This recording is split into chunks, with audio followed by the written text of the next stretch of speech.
Hello, and welcome back to the Retro Gaming Collective. My name is Aaron, and I wanted to take the time today to talk to you a little bit about one of my favorite game systems of all time, and that's the Nintendo Gamecube. The Nintendo Gamecube came out in 2001, but I personally didn't get mine until about 2006 or 2007. So it was kind of towards the end of the lifespan of that console. At that time, I was kind of swept up in the PlayStation 2. I did play a little bit of the Xbox, or the original Xbox at the time, but I did not play the GameCube. My first experience that I remember with the GameCube was actually visiting a friend and playing Super Mario Sunshine, and I remember being blown away. I think that game came out in 2002, I want to say. But I remember being blown away. I didn't get it for a few more years, but I happened to be wandering through a GameStop one day, and at this time I wasn't really collecting. At this time I just had my 360 and my PS3. That's all I had really hooked up at the time. And I saw the GameCube, and it was like 25 or 30 bucks, and I couldn't resist, and I ended up buying it with one game. And so my love affair for the GameCube began. So with this video, I wanted to talk a little bit about the GameCube console itself, some of the different color variations. Also wanted to talk about one of my favorite controllers of all time. And then I wanted to talk about, I have 6 games over here that were some of my favorites for the system. So we'll definitely talk about them. So let's start. The console that I actually got for the 25 or 30 bucks was actually the black console. I still actually have that hooked up over here. I know you can't see it, but in my main entertainment section. But what I do have over here is this Platinum console. They're pretty much the same. I always liked how they had this little kind of grip, so you can just kind of hold on to it there.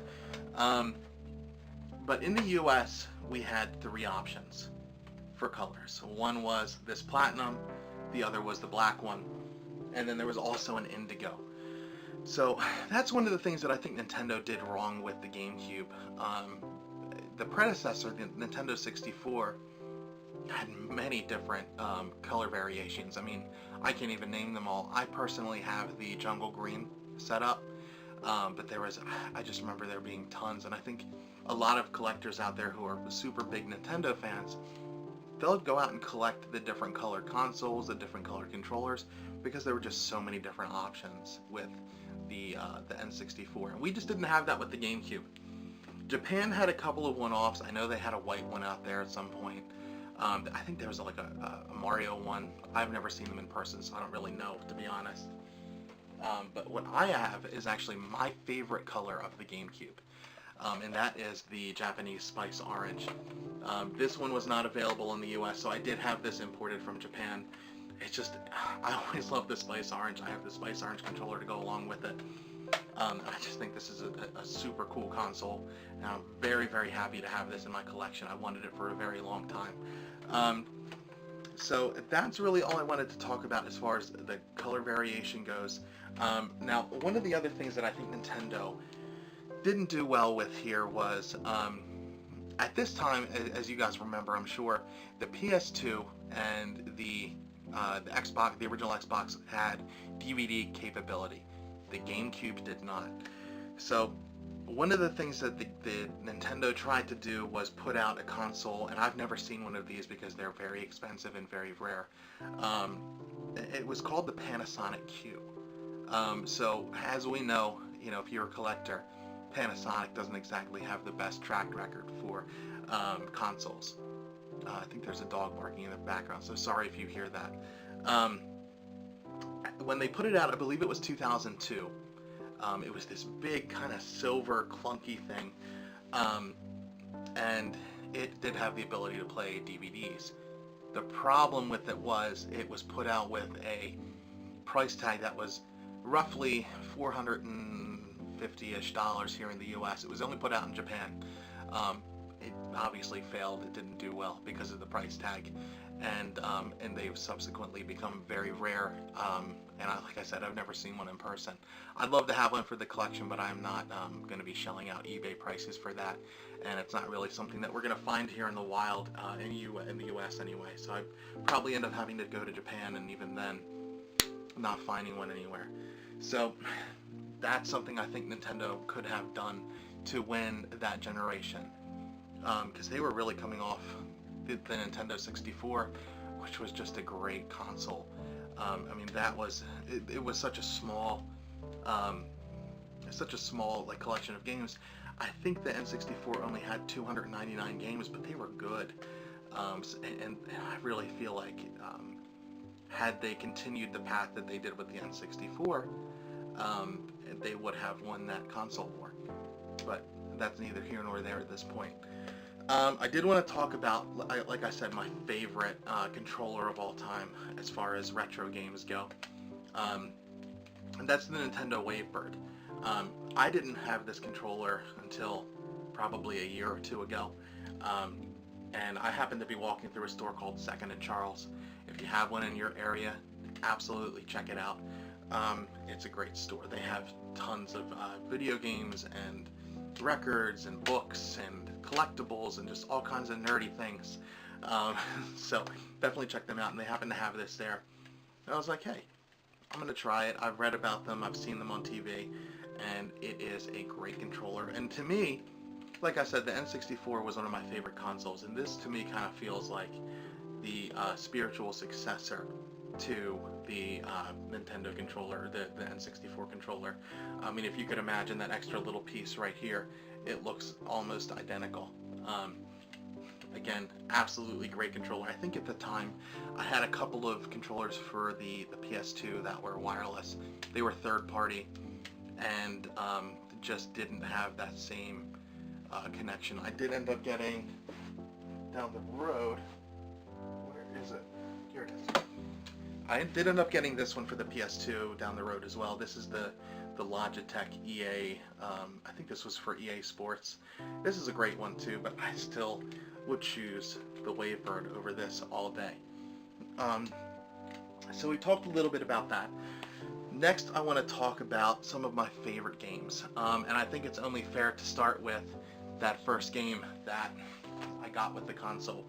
And again, this is not a great game, but I have a very special place in my heart for this, and that's Judge Dredd, Dredd vs. Death. As I said in one of my other videos, I was a big Time Splitters fan. And this game, you know, color-wise, it just really felt like Time Splitters to me. I remember I was just graduating high school at the time when I bought this console. And I remember taking the console down. I don't know if this is a national thing or just an East Coast thing, but I went to senior week. That's where we rented a beach house for a week and basically just kind of partied. So I brought my Gamecube down and I brought this game down and we just played this game for a week straight. It was I don't know, it was a 4-person shooter, not a great shooter by any stretch, but again just has a very special place in my heart because I just had a great time with it at the time. It doesn't hold up to today's standards, but I wanted to make sure that I started with that because I think it's worth playing for sure. Now, if you know anything about me, I'm a massive Star Wars fan as well. I actually just got my tickets for The Last Jedi last night when they went on sale. Today's October 10th, I believe. Yeah, October 10th, as of filming this video. And one of my favorite games for the N64 was Rogue Squadron. And for the Gamecube, they had Star Wars Rogue Leader Rogue Squadron 2. And this one was absolutely the spiritual successor to, and definitely successor as well, to the Rogue Squadron game for the N64. I did find this game to be a lot more challenging personally, but I mean, graphic-wise, it was so much better. The ships were better. This was a great game. I definitely recommend it if you are a Star Wars fan and you like flying in an X-Wing or an A-Wing and don't feel like waiting for Battlefront 2 to come out. Right here. I did want to mention one last Star Wars game, and that's Star Wars Bounty Hunter. And this was not just for GameCube, but I remember when I first played this game, I don't think we'd really gotten to be a bounty hunter in anything. I think we might have gotten a little bit in Battlefront, but just a whole game dedicated to Django was awesome. I still remember the first level when you first pop into the game. You are in a pit and you're fighting some kind of crazy spinny monster that comes towards you.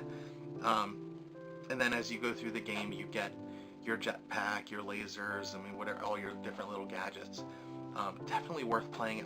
I actually just downloaded it on the PS4 because I wanted to see what it looked like in HD, and it's awesome. So definitely recommend this game. Now, also wanted to mention this one. This is 007 Agent Under Fire for the GameCube. Also not just for the GameCube, but I remember playing this one as a kid with my brother. I guess we would have been, well, he would have been a kid. I wasn't really a kid at the time. But I remember him, actually I played this on PS2. That's how I remember playing as a kid. So I remember just, I would have friends over and we would play, and basically my brother would be on a team all by himself without knowing it. And I kind of feel bad about that now, but yeah, just a great game, a great Bond game. I really miss when James Bond games were good. I mean, GoldenEye for the N64 was just one of the best of all time. But this was probably my second favorite, for sure. So now we're getting to what you've all been waiting for, and that's the some of the Nintendo titles that were specific to the GameCube. And I wanted to mention Mario Kart Double Dash. I loved Mario Kart. Like I said, I'm just an absolute huge Mario fan. And I believe this was the first time that you could have, and really the only time, if I'm not mistaken, the only time that you can have someone on the back that you can kind of switch back and forth with, which made for a really cool dynamic. I don't think a whole lot of people really enjoyed that. I personally did because it was different. I don't think they've, like I said, done it since. Although I haven't really played too many since. I did play the one for Wii U, and that was a pretty good game as well, but Double Dash is definitely up there for me. So recommend that as well. Now, I wanted to end with this game because this is by far my favorite game for the GameCube, and one of my favorite series of all time for Nintendo, and that's Super Smash Bros. Melee. I remember when I was a kid getting Super Smash Bros. For the N64 for Christmas, and I remember playing that endlessly. And when I did get the GameCube, I saw that they had a Super Smash Bros. For it. I absolutely had to get it. This is the one, I think my favorite would still be the N64 version, the first Super Smash Bros. But Melee is probably my second. As they started moving to Brawl, and even Super Smash Bros. Wii U, I just feel like it kept kind of going like that. Although the Wii U version was certainly better than Brawl, without a doubt.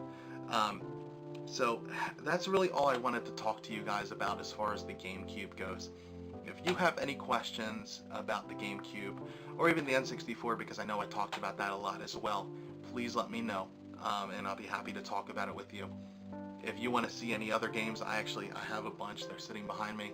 If you want to have a conversation about it, send me a message, write me a comment. You can follow me on Instagram at the Retro Gaming Collective. And I definitely appreciate you watching the video. If you liked what you see, please subscribe. I'd like to make some more content for you guys. And I'd really like to know what you want to see. Because I do have a large video game collection here. It's about 1,200 games and about 40 different consoles. So yeah, just talk with me and let me know what you like. Alright, and again, I definitely appreciate you taking the time to watch my video. I know there's a ton of other videos and YouTubers on YouTube, and I appreciate you choosing to watch mine. So thank you again, and have a good rest of your day. See you next time.